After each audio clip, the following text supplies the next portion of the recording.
62% in the Black and Latino community, most severe among the young. A Center for Disease Controls considers Black and Latino youth almost like a disease, given the death from violence and the incarceration. They list them third. I believe that I'm compelled to answer that, and I believe Luke 4:18 again, the summing up of that statement, anointed to preach the gospel to the poor, to give sight to the blind, to allow the lame to walk, and then to preach the acceptable year of our Lord.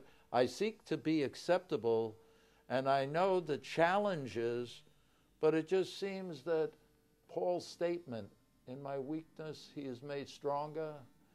I am getting older, but there's that strength that I feel within me at times that I feel that, Pastor, that's the manna from heaven that I'm paid with every day. And my wife, who we've been married for 31 years, and she claims the last 14 years since I've been doing this work, she says privately, I don't take this the wrong way, but you seem to be a better person.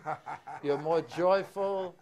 And the idea that you can give human dignity to someone by simply bringing them in connection with services that would bring them into a quality of life that exceeds whatever you find at that moment. That is a joyful passion that allows me to look at a minister like yourself, who I consider a great minister, who the audience should know you are my pastor, to gain your respect for anything I'm doing, and to feel that you feel that the wholeness of the Spirit of God is in my heart to do it. That is the acceptable year of our Lord.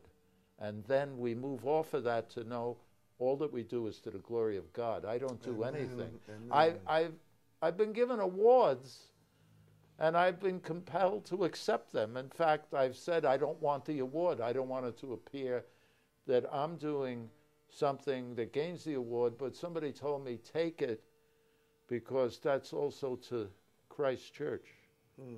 And take it to the church that you belong to and allow them to post it, because maybe somebody will see it and they'll be compelled, because Paul said to Timothy, as I taught you, teach Titus and Silas and the others. So we want to leave a legacy, and we want to pass on. But I believe if we had more mobilization by the church, if we affected the public policy, both of the federal government, states, and local, that we would have a dramatic impact upon violence and crime among the Latino and minority youth. And emerging from them in its stead would be the doctors, the community workers, the social workers, the teachers. And they would bring with them a new form of education that would be able to reverse, prevent, and create a new human landscape from the experience they initially suffered. And I'm looking more towards that possibility than anything I may achieve personally in God's ministry now. It's always what we cause that is the cause. As you work to affect the public policy, have you run into any stumbling block, or do you think as you pursue this endeavor that somehow, somewhere, sometime, the road is going to be clear and the dream will become a reality?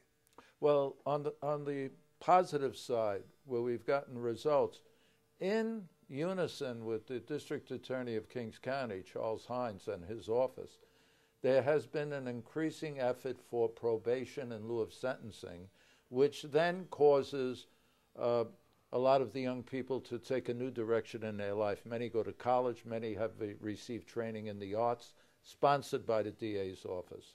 On the other side, the knowledge, and I've worked with State Senator Velman at Montgomery, the knowledge that if more were involved, if more churches were involved, if there were more community groups that were dedicated to this type of work, we could achieve even more in terms of impacting on the lives of people. But centrally, the commission of budgeted money to reverse. I remember former Governor Mario Cuomo saying that when he has public meetings on legislative policy, the elderly show up and they get senior centers. Nobody is speaking for the youth. And he says, unfortunately, political life is you oil the squeaky wheel, whoever makes the noise.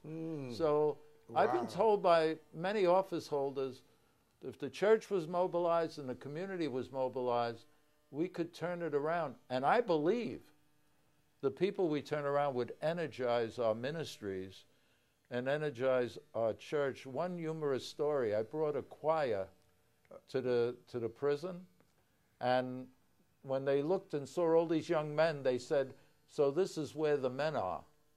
And that's another I think tragic you side. are on a great path. And for those of you watching this telecast, just in case you may have a friend or your own family member or whoever that you know that is incarcerated, a youth or someone that you really want to help turn his or her life around, you can call 718-230-3473 and dial extension 16, and I'll connect you. I'll let you know how you can speak to Reverend Cantalupo so that he can intervene on your child, on your friend's behalf, because this is a road less traveled, and this is what Jesus will do. And if you have any need, pick up that phone. This is very, very important.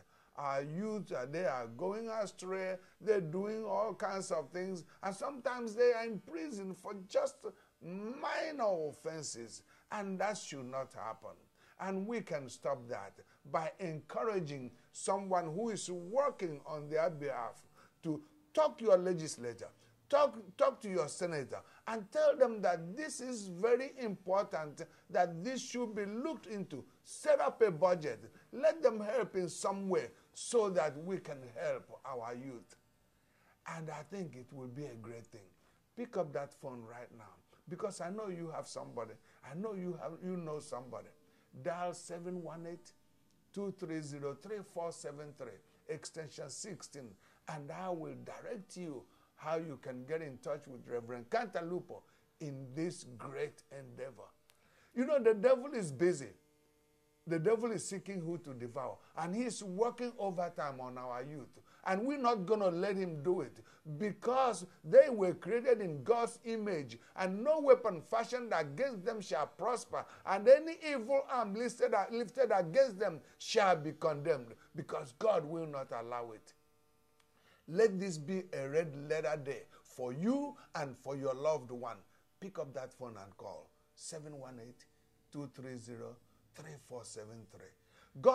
It's not God's will that any of us should perish. It's not God's will that any of our children should perish. It's not God's will that any of our loved ones should perish. But sometimes God allows the devil to touch them in order to turn them around.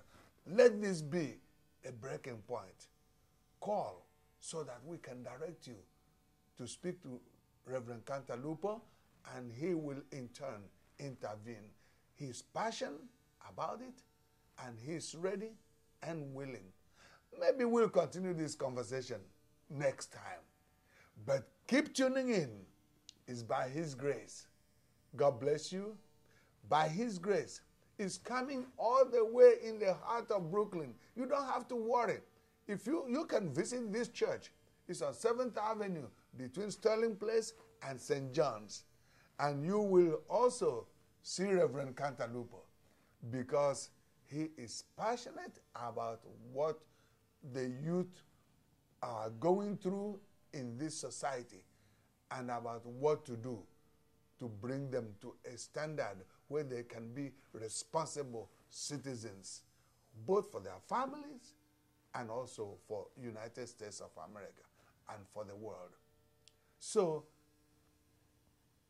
God is watching us to see what we can do about these children. And I know with you working in conjunction with Reverend Cantalupo and your elected officials, things will ease up.